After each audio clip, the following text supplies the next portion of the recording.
I want to tell you guys the secret to winning fantasy football trades in as concise a video as possible. Most of it revolves around one key economic concept that I want to break down for you guys in this video and explain how it applies. I'm a guy who's won exactly 36% of all the fantasy football leagues that I've been in over the last 20 plus years, and a huge factor in that is that I do a lot of trades. I've made hundreds and hundreds of trades in fantasy football. An important thing to understand though is that my trades are not rip-offs. I think 99% of the trades I have made are relatively equal. I love all the comments I'm getting asking me questions. I try to respond to every single one. It's hard, but too many of you guys are asking me potential trades where it's one running back for another running back or one wide receiver for another wide receiver. And rarely are these the kinds of trades that I like to target. These are trades where essentially one team is going to be a winner and one team is going to be a loser. And yes, you can make them, but they are way riskier than win-win trades. And that's the core of this philosophy. Every trade should be a win-win for both sides. That's right, guys. We're embracing classical economics. We're embracing the global world order. We're embracing comparative advantage and specialization. Those are key factors here. Let me explain. The concept of comparative advantage was introduced by David Ricardo.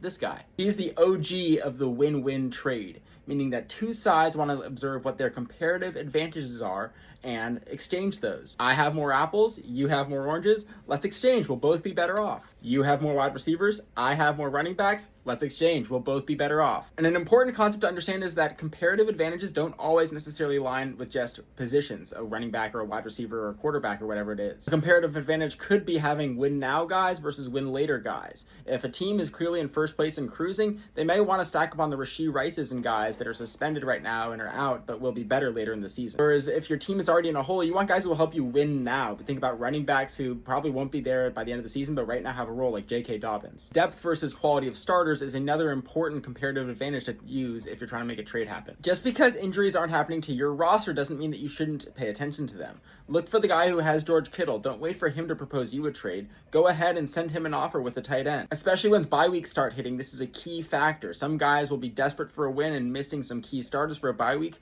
Give them your guy. Classical economics tells us that the more we work together, the better we are. And honestly, it's pretty true in fantasy football. Teams who make more trades tend to win more. So go out there, make some trades. If you're uncertain about the values of specific players, you're welcome to comment on this video. You can also go to my site, fansports.com, and see my rankings. They're behind a paywall. It's just $9. You get access to the whole season. I'm going to be uploading more and more features. I'm coding it all myself, trying to make this thing happen. I love the support I've gotten. I've been surprised by it, and I want to keep making more videos and stuff for you guys. Thank you for spending a couple valuable minutes of your day with me. Stay learning. I'll see you in the next one. Peace.